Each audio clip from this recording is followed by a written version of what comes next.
grave d'un autre ordre, c'est-à-dire le risque de ne pas passer, d'être refoulé, donc de tout perdre et de perdre notamment la mise économique qu'on a consacrée au fait d'essayer de passer la Méditerranée. Il y a le risque d'être exploité économiquement par des passeurs éventuellement. Il y a le risque d'être malmené physiquement, battu, ou pour des femmes violées par des passeurs. Et puis il y a le risque aussi de finir, non pas sur une route migratoire, mais dans la cartographie qui est connectée à celle des routes migratoires, qui est la cartographie des camps de transit ou des camps de rétention, où les migrants sont immobilisés et n'ont plus qu'à attendre, se décourager, essayer de survivre. Sur cette question de la connaissance des routes migratoires, Céline Schmitt.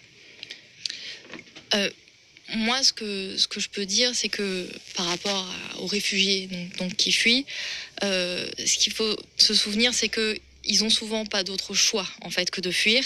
Et donc effectivement, s'il y a une route qui se ferme, ils vont utiliser une autre route. Et on le voit, 90% des personnes qui sont arrivées en Grèce l'année dernière sont des personnes qui fuient la guerre, qui fuient des persécutions, qui n'ont d'autre choix, qui parfois effectivement étaient déjà réfugiés dans les premiers pays d'asile. Donc si on prend la crise syrienne, ils étaient réfugiés en Turquie, en Jordanie, au Liban, mais ils sont maintenant plus de 4 800 000 dans ces pays voisins de la Syrie, où les conditions de vie deviennent de plus en plus difficiles.